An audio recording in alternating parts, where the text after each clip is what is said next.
bupati, wali kota, presiden, mereka butuh sama rakyat, kalau cuma ada maunya aja.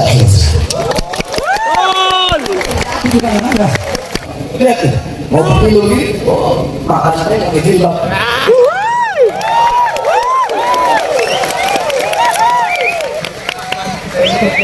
Pejabat yang pernah ke masjid, pejabat yang mendadak jadi santri, pakai peci, butuh sama ustaz, butuh sama kiai, butuh sama hakim. Teman semua, assalamualaikum warahmatullahi wabarakatuh. Allahumma sholli ala sayyidina Muhammad wa sallim Muhammad. Kali ini kita akan mendengarkan ceramah Habib Bahar bin Smith yang terbaru, teman-teman. Dan ini sangat-sangat menggelegar. Kita doakan Habib Bahar semoga sehat selalu, kita sehat selalu. Oke, kita lihat ceramah khususnya ini untuk menasehati para pemimpin yang akan nyalon nanti di 2024. Oke, teman-teman, kita lihat videonya. Wa miftahi babil yasar Sayyidina wa Maulana Muhammadin al-Mukhtar wa alihi al-abhar wa ashabihi al-akhyar adada ni'amillah wa ifdalih, amma ba'd. Yang saya cintai, yang saya muliakan, segenap para alim ulama, para habaib, para kiai, para asatidz, para tokoh masyarakat, para sesepuh, para aparat pemerintah, wabil khusus sahibul hajat, sahibul bait, Al-Habib Abdurrahman Al-Khirib beserta seluruh keluarga besar beliau.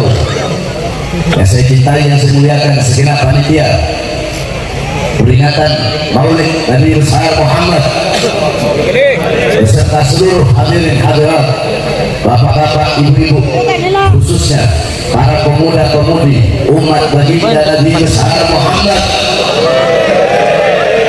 yang selalu dimuliakan oleh Allah Subhanahu wa Ta'ala. Saudara-saudara sekalian yang dimuliakan oleh Allah, alhamdulillah, segala puji dan syukur kepada Allah Subhanahu wa Ta'ala. Dialah Allah Subhanahu wa Ta'ala yang maha besar, yang besar selain Allah kecil. Dialah Allah Subhanahu wa Ta'ala yang maha kaya, yang kaya selain Allah miskin. Dialah Allah yang maha perkasa, yang maha kuat, yang perkasa selain Allah, yang kuat selain Allah lemah. Dialah Allah yang maha berkuasa, yang berkuasa selain Allah, kadang berkuasa dan kadang tidak berkuasa. Dialah Allah yang maha melihat, yang melihat selain Allah buta terhadap warna-warna yang jauh, buta terhadap warna-warna yang tersembunyi.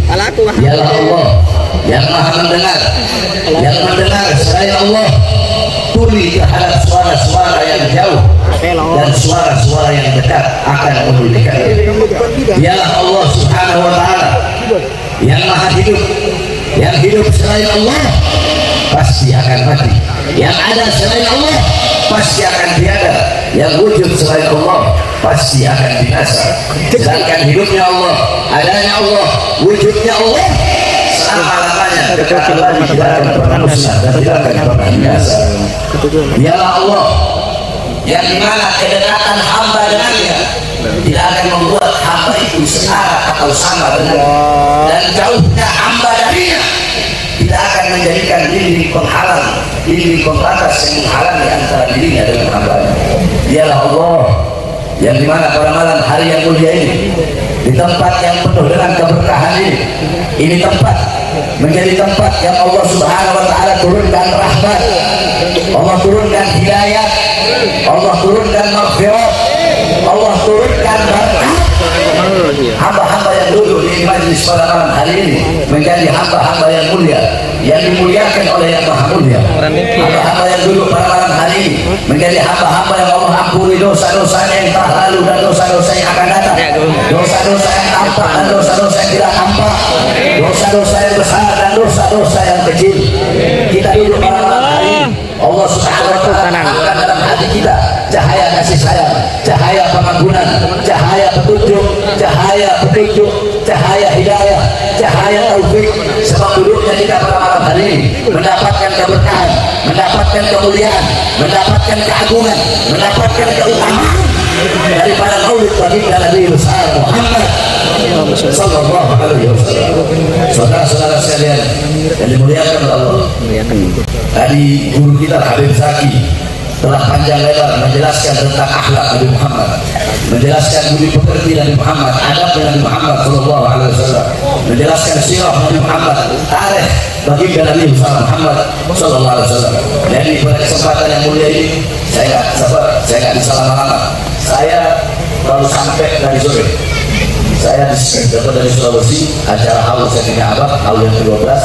Tadi dari Sulawesi ini saya berjalan dari kemarin malam. Perjalanan dari kemarin malam sampai bandara tadi sekitar jam 1 siang, langsung saya tiket ke Surabaya, sampai Surabaya sore, langsung berjalan ke sini. Jadi saya dulu istirahat, duduk, saya hanya menyampaikan sedikit, walaupun sedikit, tapi insya Allah bermanfaat. Hadirin sekalian yang dimuliakan oleh Allah, kita duduk pada malam hari yang mulia ini. Kita mendapatkan kemuliaan karena baginda Nabi Muhammad sallallahu alaihi wasallam. Kalian duduk pada malam hari ini, kalian memuliakan Nabi Muhammad, kalian mengagungkan Nabi Muhammad, kalian memuji Nabi Muhammad. Ketahuilah saudara-saudara, Nabi Muhammad tidak butuh kalian memuliakannya, Nabi Muhammad tidak butuh kalian mengagungkannya, Nabi Muhammad tidak butuh kalian memujinya.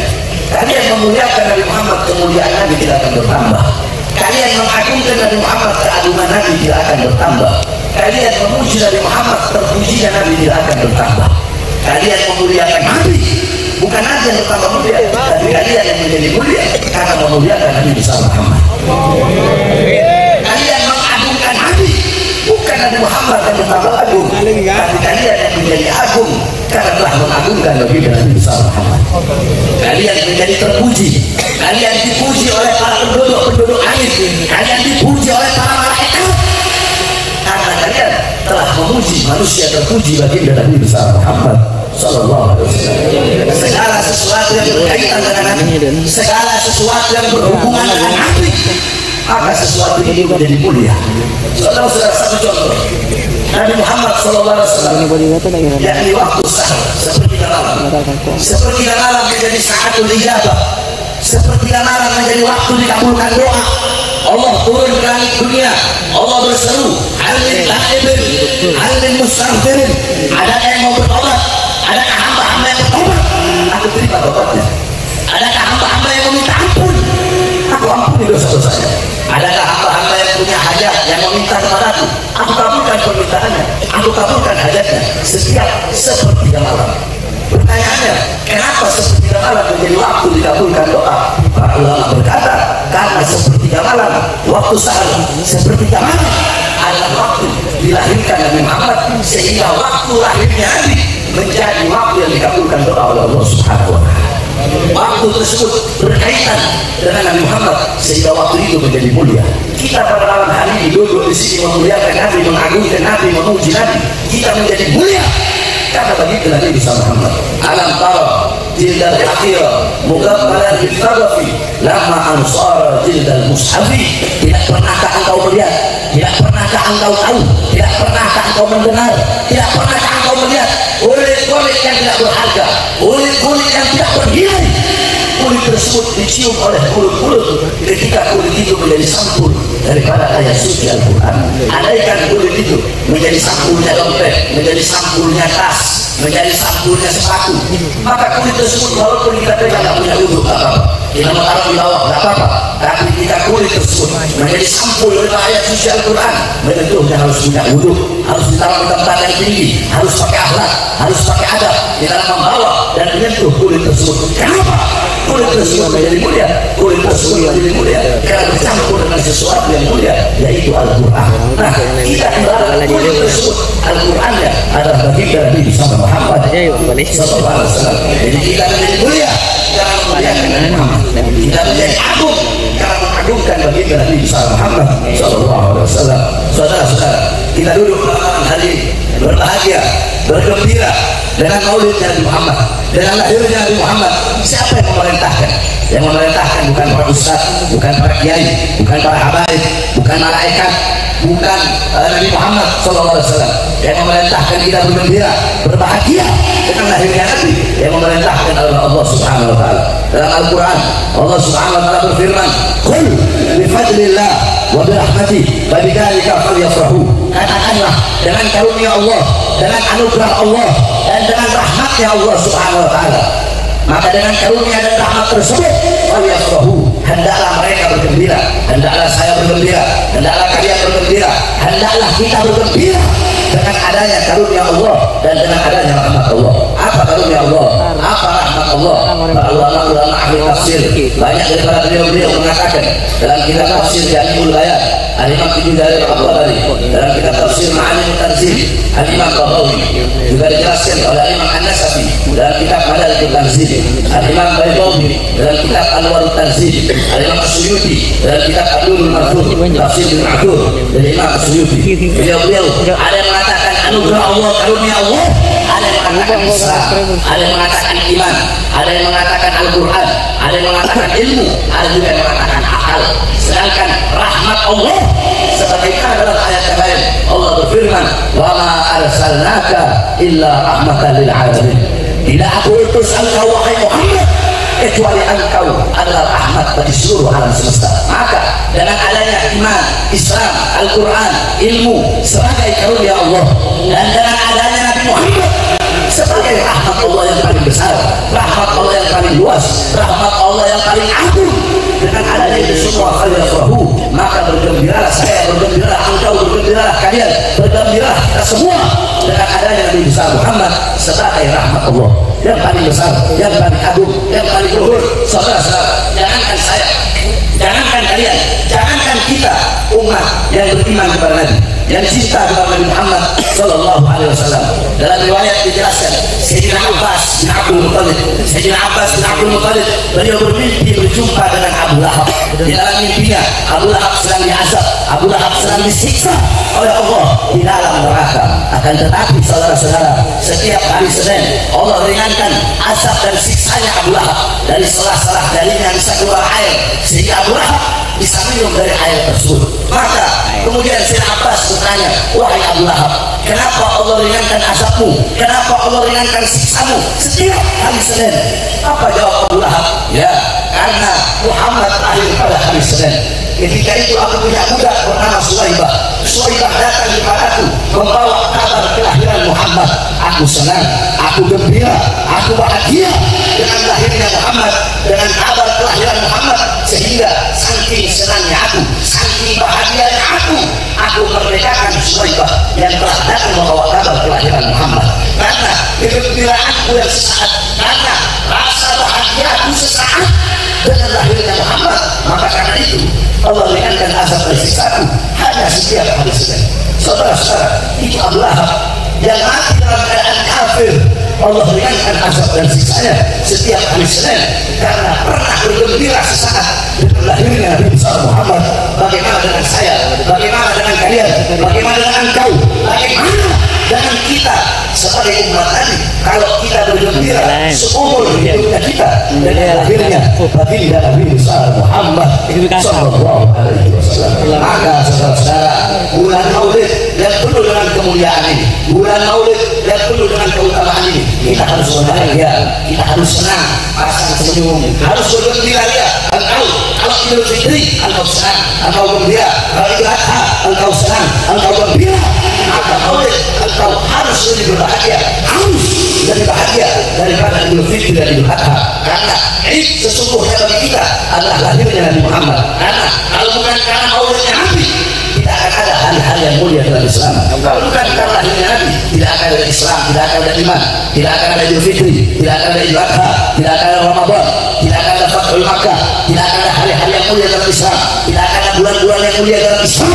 Kalau bukan itu diawali daripada hari lahirnya baginda Nabi besar Muhammad Sallallahu Alaihi Wasallam. Saudara-saudara, kau duduk di majelis memuliakan hari kelahiran Nabi, mengagungkan hari kelahiran Nabi. Ketahuilah bapak-bapak, ibu-ibu sekalian, sebelum kalian duduk di sini memuliakan kelahirannya Nabi, mengagungkan kelahirannya Nabi, telah ada satu zat yang lebih dulu mengagungkan kelahiran Nabi Muhammad, satu zat yang telah lebih dahulu memuliakan kelahiran Nabi Muhammad. Siapa?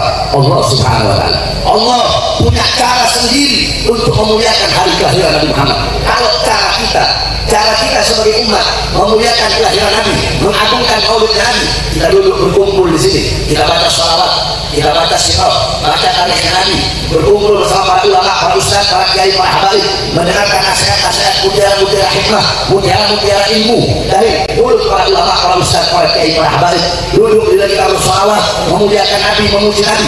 Itu cara kita memuliakan maulid Nabi, memuliakan kelahiran Nabi. Tetapi Allah punya cara tersendiri untuk memuliakan hari kelahiran kekasihnya. Bagaimana cara Allah Subhanahu wa Ta'ala? Wulida sallallahu alaihi wasallam yaumul itsnin 12 min Syawal al-awwal 'amul fil. Wa summiya 'amal wiladatihi 'amul fil li'anna malik al-habasha jaa'a ila Makkah li'abd al-Ka'bah wa kana fihi filun 'azim. Rasulullah sallallahu alaihi wasallam, Nabi kita, beliau lahir pada hari Senin tanggal 12 Rabiul Awal tahun gajah. Dinamakan tahun kelahiran Nabi sebagai tahun gajah karena pada tahun tersebut datang pasukan gajah. Mereka datang dipimpin oleh Raja Habasyah. Pasukan gajah tersebut datang ingin menghancurkan Ka'bah yang ada di Makkah. Wa kana fihi filun 'azim. Mereka membawa gajah yang sangat besar. Fa'ahlakallahul jaysh. Kemudian Allah menghancurkan pasukan gajah tersebut. Saudara-saudara, Allah mengirimkan burung ababil yang bawa batu dari neraka Sijil. Satu ekor burung bawa 3 buah batu, satu di mulutnya, satu di kaki kanannya, satu di kaki kirinya. Ketika itu burung melemparkan satu buah batu, satu batu jatuh di atas kepala, tembus sampai ke kakinya para pasukan gajah, tembus sampai ke kakinya pasukan Habasyah. Nah, saudara-saudara, kenapa Allah hancurkan pasukan gajah? Kenapa Allah hancurkan Raja Habasyah bersama pasukannya, komplotannya? Kenapa Allah hancurkan pada hari kelahiran Nabi Muhammad? Apakah Allah nggak bisa menghancurkan sebelum mereka berangkat ke Makkah? Bisa Allah hancurkan. Atau sesudah mereka dari Makkah? Bisa Allah hancurkan. Tapi kenapa Allah hancurkan mereka tepat di saat hari kelahiran Nabi Muhammad? Takriman wa tashrifan wa ta'ziman, untuk memuliakan, untuk mengagungkan hari kelahiran baginda Nabi besar Muhammad. Pada saat hari kelahiran Nabi Muhammad, sumur-sumur yang mengering Allah Subhanahu wa Ta'ala pancarkan kembali air. Pohon-pohon yang tidak berbuah, pohon-pohon yang tidak ada daunnya, pohon-pohon yang kering kembali berbunga, daun-daun yang kering kembali Allah tumbuhkan daunnya. Kenapa di hari kelahiran Nabi Muhammad? Apakah mustahil sebelum Nabi lahir Allah pancarkan air dari sumur yang kering? Tidak mustahil, saudara-saudara. Tapi kenapa Allah pancarkan dari sumur yang kering air, Allah pancarkan pohon-pohon yang kering, Allah tumbuhkan daunnya? Kenapa di hari kelahiran Nabi Muhammad? Takriman wa tashrifan wa ta'ziman, untuk memuliakan, untuk mengagungkan hari kelahiran baginda Nabi besar Muhammad sallallahu alaihi wasallam. Saudara-saudara, api majusi yang selama ribuan tahun tidak pernah padam, api majusi yang selama ribuan tahun tidak pernah padam, Allah padamkan di hari kelahiran Nabi Muhammad. Istana-istana Romawi yang kokoh tiang-tiangnya Allah rubuhkan tiang-tiang tersebut pada saat hari kelahiran baginda Nabi besar Muhammad. Kenapa api majusi Allah Subhanahu wa Ta'ala padamkan pada hari kelahiran Nabi Muhammad? Apakah sebelum Nabi Muhammad lahir mustahil Allah padamkan? Tidak mustahil, saudara-saudara. Kenapa Allah rubuhkan tiang-tiang istana Romawi pada hari kelahiran Nabi Muhammad? Apakah mustahil sebelum Nabi Muhammad lahir? Tidak mustahil. Tapi kenapa pada hari kelahiran Nabi Allah padamkan api majusi, Allah rubuhkan tiang-tiang istana Romawi? Takriman wa tashrifan wa ta'ziman li maulidin Nabi sallallahu alaihi wasallam, untuk memuliakan, untuk mengagungkan hari kelahiran baginda Nabi besar Muhammad sallallahu alaihi wasallam. Pintu-pintu langit Allah tutup pada hari kelahiran Nabi Muhammad. Kenapa? Kenapa Allah tutup pintu-pintu langit pada hari kelahiran Nabi? Agar syaitan, agar iblis, agar jin-jin kafir tidak bisa mencuri berita dari langit. Kenapa Allah tutup pada hari kelahiran Nabi Muhammad? Untuk memuliakan, untuk mengagungkan hari kelahiran baginda Nabi besar Muhammad sallallahu alaihi wasallam. Nah, saudara-saudara, Allah saja memuliakan kelahiran Nabi. Allah saja mengagungkan kelahiran Nabi. Saya siapa? Kita siapa? Kok tidak mau memuliakan dan mengagungkan maulidnya Nabi besar Muhammad sallallahu alaihi wasallam? Maka jikalau intisari maulid adalah memuliakan kelahiran Nabi, berarti Allah yang pertama kali memuliakan Nabi Muhammad. Jikalau intisari maulid adalah mengagungkan kelahiran Nabi, berarti Allah yang pertama kali bermaulid kepada Nabi besar Muhammad. Jikalau intisari maulid adalah dibacakan sejarah Nabi Muhammad, maka Allah adalah zat yang pertama kali menceritakan sejarah Nabi Muhammad kepada cahaya para nabi dan cahaya para rasul. Maka beruntung orang-orang yang hatinya menggerakkan langkah kakinya untuk duduk di majlis-majlis maulid Nabi besar Muhammad sallallahu alaihi wasallam. Maka saudara-saudara sekalian yang dimuliakan oleh Allah Subhanahu wa taala, dengan adanya peringatan maulid Nabi besar Muhammad, tanamkan dalam hati kalian kecintaan kepada Nabi besar Muhammad sallallahu alaihi wasallam. Tanamkan kecintaan kalian kepada Nabi Muhammad. Jadikan Nabi Muhammad sebagai teladan kalian, uswah kalian, qudwah kalian, teladan dan pedoman kalian dalam kehidupan sehari-hari. Jadikan rumah tangga kalian rumah tangga Nabi Muhammad, kampung kalian sebagai kampung Nabi Muhammad sallallahu alaihi wasallam. Jadikan kepribadian Nabi, kepribadian anak-anak kalian, kepribadian tetangga-tetangga kalian, kepribadian saudara-saudara kalian. Saudara-saudara sekalian yang dimuliakan oleh Allah, ketahuilah jarak kalian dengan Nabi Muhammad kelak di akhirat, jarak jauh atau dekatnya kalian dengan Nabi Muhammad adalah tergantung jarak jauh atau dekatnya kalian di dunia dengan majelis-majelis seperti pada malam hari ini. Karena majelis seperti pada malam hari ini, inilah warisan Nabi Muhammad. Nabi Muhammad tidak mewariskan harta, pangkat, jabatan, uang, dinar, dirham, intan, emas, permata, berlian. Bukan itu warisan Nabi Muhammad. Warisan Nabi Muhammad majelis-majelis ilmu, majelis-majelis zikir, majelis-majelis salawat. Para ulama, para ustaz, para kiai, para habaib, mereka pewaris ilmu Nabi, mereka penerus perjuangan Nabi, mereka penyambung lidah Nabi Muhammad. Maka di dunia engkau dekat dengan para ulama, dekat dengan para ustaz, dekat dengan para kiai, dekat dengan para habaib, dekat dengan orang soleh, duduk di majelis-majelis ilmu, duduk di majelis-majelis zikir, dipastikan di akhirat engkau pun akan duduk dengan Nabi besar Muhammad. Allah kumpulkan engkau bersama Nabi Muhammad. Saudara-saudara, orang-orang yang rugi di akhirat, orang-orang yang celaka di akhirat, bukan orang-orang yang datang bawa dosa yang besar, bukan orang yang datang bawa dosa yang banyak, tetapi orang-orang yang rugi di akhirat, orang-orang yang celaka di akhirat adalah orang-orang yang Allah haramkan matanya memandang wajah indah baginda Nabi besar Muhammad. Orang-orang yang celaka di akhirat adalah orang-orang yang tidak bisa bertemu dan berjumpa dengan baginda Nabi besar Muhammad. Saudara-saudara, para sahabat Nabi Muhammad, para sahabat Nabi baik laki-laki ataupun yang perempuan, para sahabat ingin masuk surga. Sahabat ingin masuk surga. Mereka punya tujuan, mereka punya harapan masuk surga. Keinginan mereka bukanlah bidadari-bidadari yang ada di surga, bukanlah kenikmatan-kenikmatan yang ada di surga, bukanlah telaga khamr, telaga madu, telaga susu, bukanlah kenikmatan yang tidak ada habisnya, bukan kenikmatan yang tidak ada putusnya. Tetapi tujuan para sahabat ingin masuk surga hanya satu. Apa itu? Berkumpul dengan baginda Nabi besar Muhammad. Andaikan di surga tidak ada Nabi Muhammad, maka para sahabat tidak ingin masuk surga. Makanya kenapa selepas Nabi Muhammad wafat, ketika Nabi Muhammad wafat, banyak sahabat yang mengangkat tangan. Mereka berkata, ya Allah, ya Rabb, cabutlah pandangan mataku, cabutlah kedua mataku. Untuk apa aku melihat kalau aku tidak bisa melihat memandang wajah indah Nabi besar Muhammad? Seketika itu juga Allah cabut kedua matanya, Allah cabut pandangannya sehingga dia buta. Ada sahabat yang berdoa, ya Allah, cabutlah nyawaku ya Allah. Untuk apa aku hidup? Nabi Muhammad sudah wafat, aku tidak ingin hidup ya Allah, cabutlah nyawaku.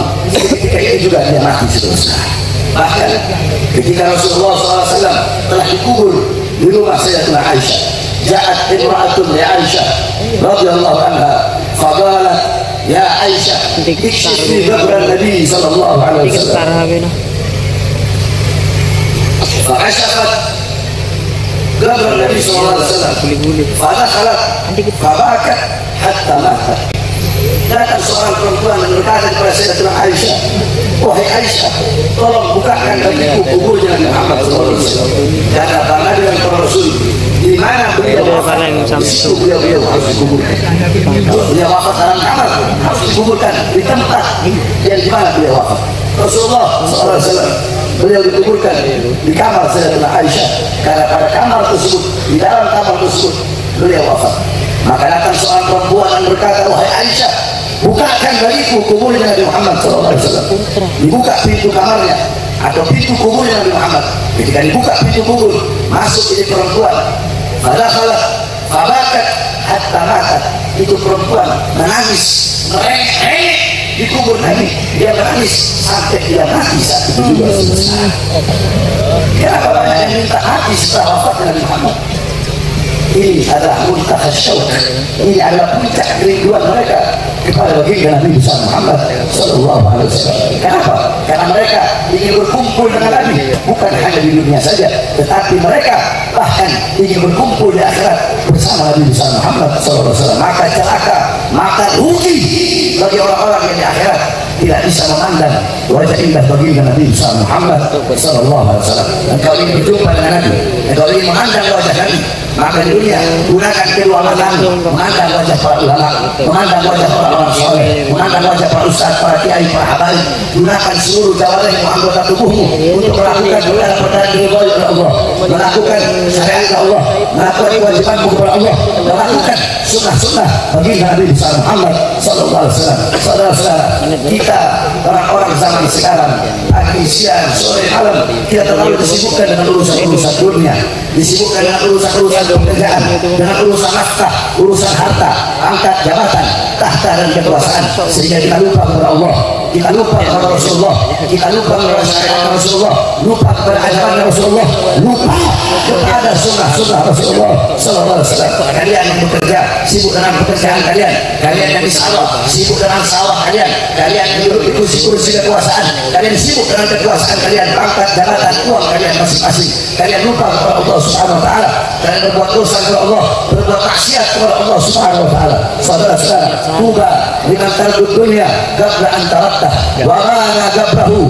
qabla an yadkhula wa arda rabbahu qabla an yalqah. Sungguh beruntung, sungguh berbahagia bagi orang-orang yang meninggalkan dunia sebelum dunia yang meninggalkannya. Apa maksudnya meninggalkan dunia? Sebelum dunia yang meninggalkannya. Ad-dunya syai'un la yusiru bil akhirah. Dunia adalah sesuatu yang tidak ada hubungannya, sesuatu yang tidak ada kaitannya dengan akhirat. Ingat saudara-saudara, mencari dunia untuk dunia itu adalah dunia, mencari dunia untuk akhirat itu adalah akhirat. Maka tinggalkan perkara-perkara apapun yang tidak ada hubungannya dengan akhirat, yang tidak ada kaitannya dengan akhirat. Saudara-saudara, jikalau harta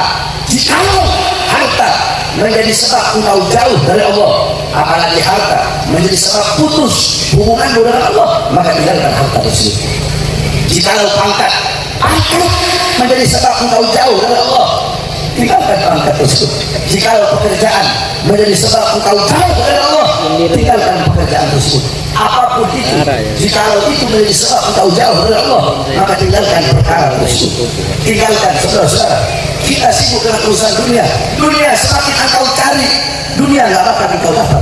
Sampai mati engkau cari dunia, nggak bakal dunia engkau dapatkan. Saudara-saudara, saya tanya kalian semua dulu di sini, apakah bisa kalian mengejar bayangan kalian sendiri? Bisa. Seperti itulah dunia. Dunia bagaikan bayangan, maka bisa kita kejar. Saudara-saudara, coba engkau tinggalkan, maka bayangan akan mengikutimu kemana-mana. Dunia semakin engkau kejar, dunia akan semakin lari dari kejaranmu. Bukankah Allah telah berkata kepada dunia, Allah telah menyeru kepada dunia, Allah telah berfirman kepada dunia, apa kata Allah? Ya dunia, ukhdumi man khadamani. Wahai dunia, wahai harta, wahai pangkat, wahai jabatan, wahai pekerjaan, wahai tahta, wahai kekuasaan, ukhdumi man khadamani. Wahai dunia, layanilah orang-orang yang melayaniku. Wahai dunia, berbaktilah kepada orang-orang yang berbakti kepada aku. Wahai dunia, kejarlah orang-orang yang mengejarku. Sebaliknya, wahai dunia, apabila ada orang yang melayanimu sehingga lupa kepadaku, ada orang yang berbakti kepadamu sehingga lupa kepadaku, ada orang yang mengejarmu sehingga lupa kepadaku, maka bikin hidup mereka susah hidupnya, bikin hidup mereka sengsara, bikin hidup mereka hancur. Saudara-saudara, kalian mengejar dunia sampai lupa akhirat. Kalian mengejar harta, pangkat, jabatan, tahta, kekuasaan sehingga lupa kepada Allah. Kalian lebih rela meninggalkan Allah karena harta, meninggalkan Allah karena pekerjaan, meninggalkan Allah karena uang, daripada meninggalkan harta, pekerjaan, uang karena Allah Subhanahu wa Ta'ala. Saudara-saudara, kalian berkata saya cinta dunia, saya juga cinta akhirat, berdusta. Imam Syafi'i berkata, apa kata Imam Syafi'i? Kalau ada orang yang berkata saya cinta dunia, saya juga cinta akhirat, kata Imam Syafi'i, ketahuilah itu orang berdusta. Dalam satu hati tidak bisa dikumpulkan cinta dunia dan cinta akhirat, tidak bisa dikumpulkan dalam satu hati, tidak bisa dikumpulkan dalam satu hati. Rasa aman dan rasa takut, dua rasa aman, rasa takut, cinta dunia, cinta akhirat tidak bisa dikumpulkan dalam satu hati. Saudara-saudara, Syekh Abu Bakar bin Salim beliau berkata, dunia bagaikan anak perempuan, akhirat bagaikan ibunya. Kalau engkau mau menikah, ini salah satu, kau mau menikahi anaknya atau engkau mau menikahi ibunya. Kalau engkau menikahi ibunya, maka otomatis engkau meninggalkan anaknya. Engkau mau menikahi anaknya, otomatis engkau meninggalkan ibunya. Jadi dunia dan akhirat ibarat janda punya anak perempuan, itu janda adalah akhirat, anak perempuannya adalah dunia. Kalau engkau mau menikah, engkau harus pilih, mau menikahi anaknya atau mau menikahi ibunya. Engkau menikahi ibunya, anaknya jadi anakmu. Engkau menikahi anaknya, ibunya jadi mertuamu. Apa maksudnya? Pilih, engkau mau kesenangan dunia atau kesenangan akhirat. Engkau memilih kesenangan dunia, kesenangan dunia yang membuat engkau lupa kepada Allah, yang membuat engkau lalai kepada Allah Subhanahu wa Ta'ala, maka seketika itu engkau tidak akan pernah bisa merasakan kenikmatan yang abadi, kesenangan yang abadi, yaitu kenikmatan dan kesenangan akhirat. Tetapi jika engkau ingin merasakan ibunya, ingin merasakan kenikmatan akhirat, ingin merasakan kesenangan akhirat, maka tinggalkan kesenangan dunia yang membuat engkau lupa kepada Allah. Tinggalkan perkara-perkara dunia yang memutuskan hubunganmu dengan Allah Subhanahu wa Ta'ala. Tinggalkan dunia sebelum apa? Sebelum dunia yang meninggalkanmu. Apa maksudnya dunia meninggalkanmu? Sebelum engkau mati, saudara-saudara. Kullu nafsin dha'iqatul maut. Segala sesuatu yang berjiwa, bernyawa, pasti akan merasakan yang namanya kematian. Kullu man 'alaiha fan. Segala sesuatu yang ada di atas bumi pasti hancur, pasti binasa. Oke teman-teman, kita sudah menyaksikan kajian dari Habib Bahar bin Smith. Semoga bisa kita amalkan di kehidupan sehari-hari dan semoga kita doakan semua di sini sehat selalu, amin ya rabbal alamin. Yang nonton sehat, saya pun sehat, guru kita semua sehat semua, terutama Habib Bahar bin Smith. Semoga dipanjangkan umurnya, selalu dalam lindungan Allah Subhanahu wa Ta'ala, amin ya Allah ya rabbal alamin. Oke, terima kasih yang sudah nonton. Jangan lupa baca salawat Allahumma sholli ala sayyidina Muhammad. Oke, sampai berjumpa di next video selanjutnya. Assalamualaikum warahmatullahi wabarakatuh.